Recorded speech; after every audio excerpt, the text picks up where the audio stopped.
Hello বন্ধুরা, I am back to my channel. আজ আমি আলোচনা করব কৈলাস পর্বত সম্পর্কে। কেন কৈলাস পর্বতে কোনো মানুষই এখানে উঠতে পারে না? তাহলে বেশি বকবক না করে আজকে ভিডিওটি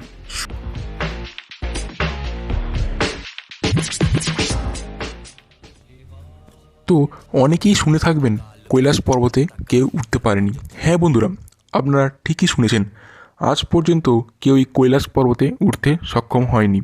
হয়তো অনেকেই উঠেছে, কিন্তু কেউ তার আর ফিরে আসেনি। এর পিছনে অবশ্যই রহস্য রয়েছে। চলো শুরু করা যাক। বিজ্ঞানীদের মতে কৈলাস পর্বত পৃথিবীর একেবারে কেন্দ্রস্থলে অবস্থিত। তাই মধ্যাকর্ষণ শক্তি পৃথিবীর কেন্দ্র থেকে সব থেকে বেশি। তাই ওই পর্বতে কেউ উঠতে পারে না, আর উঠলেও সে আর কোনোদিন ফিরে আসতে পারে না। কিন্তু আসল রহস্য এটা নয়।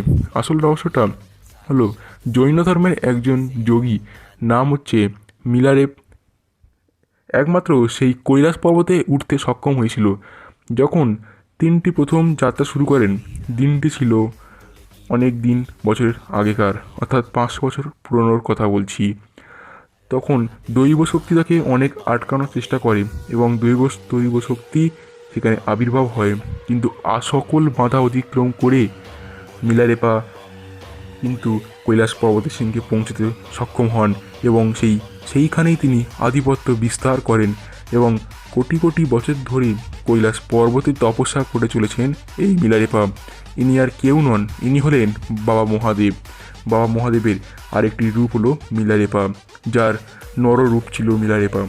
বাবা মহাদেব একটি গ্রন্থ বলেছেন, কোনো বড় আত্মা বা কোনো বাজে আত্মা বা কোনো দুষ্কৃতী আত্মা বা কোনো দুষ্প্রাপ্য আত্মা আমার এই জায়গায় এসে আমার তপস্যা ভঙ্গ করবে, এটা কোনো দিনই হতে দেব না।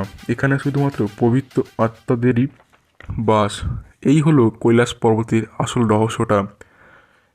এই রহস্য জানার জন্য অনেক মানুষ এবং এর পিছনে অনেক কুসংস্কারও ব্যবহার করা হচ্ছে, কিন্তু আসল কথা হচ্ছে বাবা মহাদেব এখনও এই বাবা মহাদেবের জন্যই এখানে কিন্তু জায়গাটি পবিত্র হয়ে রয়েছে এবং কোনো নর মানুষ এবং কোনো আত্মা, কোনো বাজে বা কোনো নোংরা আত্মা কিন্তু এই কৈলাস পর্বতে পৌঁছতে পারে না।